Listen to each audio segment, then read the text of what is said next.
The Adventures of Tom Sawyer by Mark Twain. Longman Simplified English Series. Read by Surya Thongmak. Chapter 15. Back from the Dead.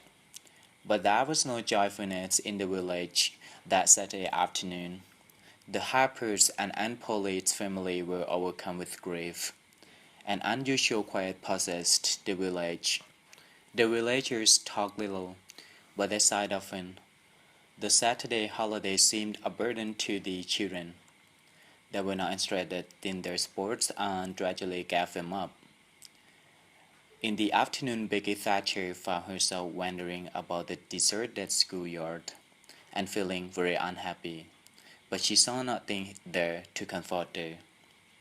Presently, she stopped and said to herself, "It was just here. Oh, if he was to do it again, I wouldn't say that he was very smart. I wouldn't say that for the world. But he's gone now, and I'll never see him anymore." This thought made her burst into tears, and she walked slowly away.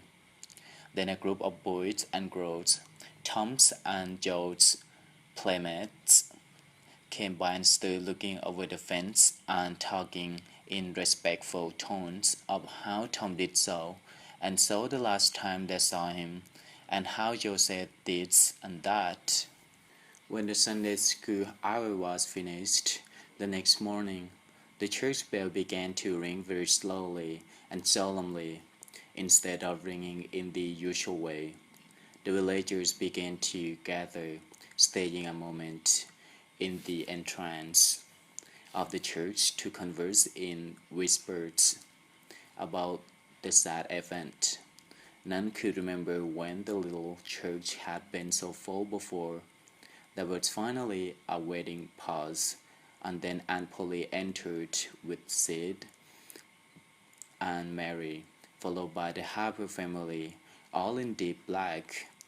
The villagers and the old minister as well rose respectfully and stood until the mourners were seated in front.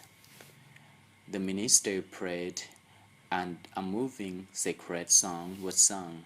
As the service proceeded, the minister drew such pictures of the charming ways on the rear promise of the lost children that every soul there, thinking that he recognized these pictures, felt sad in remembering that he had only seen faults in the poor boys.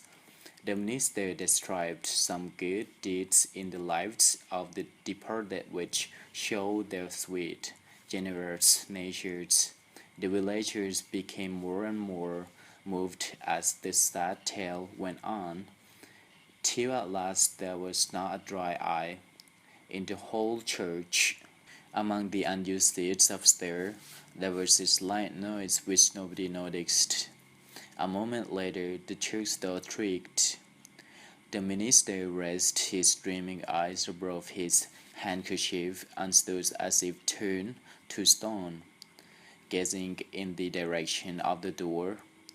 All turned round, rose their feet, and stared as if they could not believe their eyes, while the three dead boys came marching up the middle of the church, Tom leading, Joe next, and Hug last. They had been hidden upstairs listening to their own funeral service.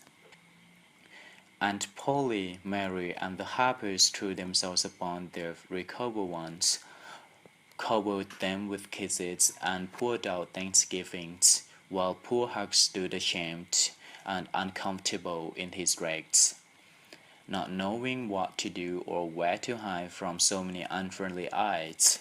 He started to creep away, but Tom seized him and said, "Aunt Polly, it isn't fair. Somebody must be glad to see Huck, and so they shall. I'm glad to see him, poor motherless boy." And the loving attentions which Aunt Polly showered upon him made him more uncomfortable than he was before. Suddenly, the minister shouted at the top of his voice, "Praise God, from whom all blessings flow. Sing and put your hearts into it." And that did. While the grand old song shook the roof, Tom Sawyer and the pirate looked around upon the envying children about him, and confessed in his heart that this was the proudest moment of his life.